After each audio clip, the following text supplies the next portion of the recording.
Michael, what an extraordinary part of that phone call that we have just played. Is this another desperate attempt by Donald Trump to salvage this election? Well, it's clearly another desperate attempt by President Trump to overturn this election. I mean, even the pro-Trump New York Post tabloid, in its front page editorial last week, said that what the president's doing amounts to an undemocratic coup d'etat. And we now have audio of it. This hour-long conversation where he's trying to convince Georgia officials to somehow magically come up with those 11,780 votes that simply do not exist. And let's ask ourselves this. How do we know about the existence of that tape? Because I can guarantee you President Trump didn't leak it. I will bet you anything that the leak came from Georgia and came from the Republican Party, because I think they can't believe what's going on.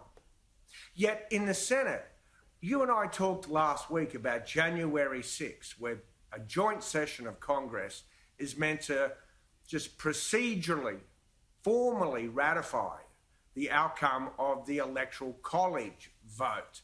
Well, we discussed how it may become a circus. It's now turning into Fawlty Towers. Because for the results to be disputed, you need one member of the House to sign a document disputing the election and one member of the Senate.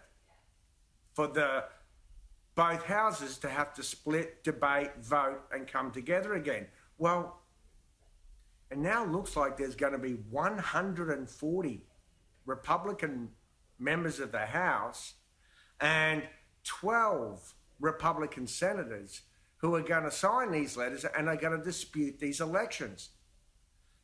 And yet it's not going to work. President-elect Joe Biden will still be ratified. The election results will still be ratified. President-elect Biden will still be inaugurated on January 20. So the question is, why are these people putting the country through this? And this is now a Republican Party divided. And the simple answer is, they're not doing this for President Trump. According to all reports from insiders, they're not even doing it because they believe there was any electoral fraud. They're simply doing it for their own political futures and to either try to tap into or to hijack President Trump's very energetic base. And who would have thought, Michael, that we would be comparing the US election saga to an episode of Fawlty Towers? But here we are today talking about that. Does this all culminate in the week that we've seen? Because we also saw the override of Donald Trump's veto of that military policy bill. Is this now the first rebuke of his presidency? Well, it's certainly the first override of a veto of his presidency. And he didn't just lose once in Congress this week, he lost twice. He had two major legislative defeats. One was that Congress passed the defense budget despite his veto. That's pretty humiliating for a president.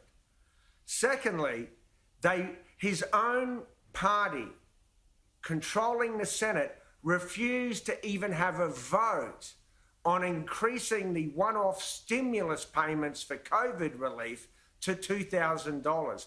They didn't even put it to the floor for an up and down vote. So President Trump got slapped not once, but twice by his own party. So right now, President Trump is not just a lame duck president, he's a dead duck in the water.